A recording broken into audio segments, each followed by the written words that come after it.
Le chiffre le plus cité au monde sur ton microbiote est faux. Pas approximatif, faux d'un facteur 10. Et on continue de le répéter partout.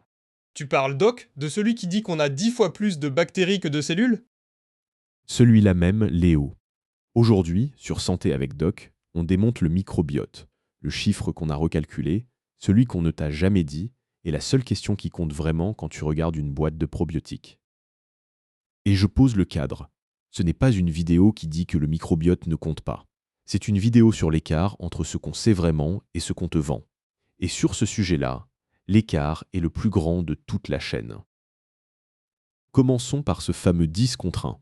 D'où vient-il, à ton avis? Je suppose, Doc, que quelqu'un a compté, c'est le genre de chiffre qui a l'air sérieux. C'est ce qu'on aimerait croire, Léo. Il vient d'une estimation ancienne, faite avec les moyens de l'époque, et personne n'était allé la revérifier. En 2016, 3 chercheurs ont refait le calcul proprement. Pour un adulte de 70 kg, environ 38 000 milliards de bactéries et environ 30 000 milliards de cellules humaines. Le rapport n'est pas de 10 pour 1, il est d'à peu près 1 pour 1. Donc pendant des années, Doc, on a tous répété un chiffre 10 fois trop grand sans le vérifier. Et tu n'imagines pas à quel point, Léo. Tu vas retrouver ce schéma partout si tu commences à y faire attention. Un chiffre plausible, jamais revérifié, repris des milliers de fois. On a vu la même chose avec les 2 litres d'eau par jour. Et pendant qu'on y est, la masse totale de tes bactéries, ce n'est pas 2 kilos comme on l'entend souvent. C'est environ 200 grammes. Le poids d'une petite pomme. 200 grammes, Doc, ça casse un peu le mythe de l'organe caché à l'intérieur de nous. Attention, Léo, il ne faut surtout pas conclure que ça ne compte pas.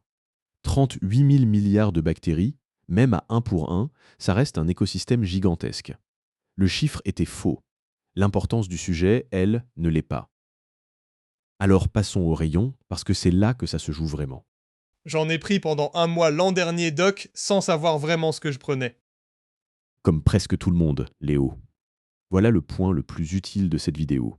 Le mot probiotique ne désigne pas un produit. Il désigne une catégorie, comme le mot médicament. Si je te dis que je prends un médicament, tu n'as aucune idée de ce que je soigne. C'est exactement pareil ici. Ce qui agit, ce n'est pas un probiotique. C'est une souche précise, à une dose précise, dans une situation précise. Et il y a des cas, Doc, où on sait précisément qu'une souche donnée fonctionne.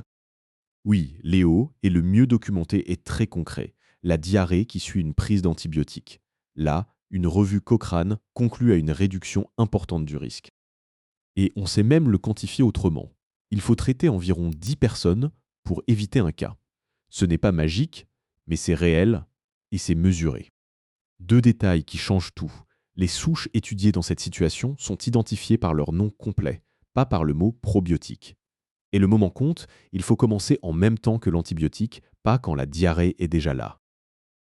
Compare maintenant ça avec ce qui est écrit sur les boîtes. D'un côté, ce qui est démontré, une souche nommée, une situation identifiée, un effet chiffré. De l'autre, ce qu'on lit en rayon, équilibre intestinal, bien-être digestif, flore. Aucune souche, aucune situation, aucun chiffre.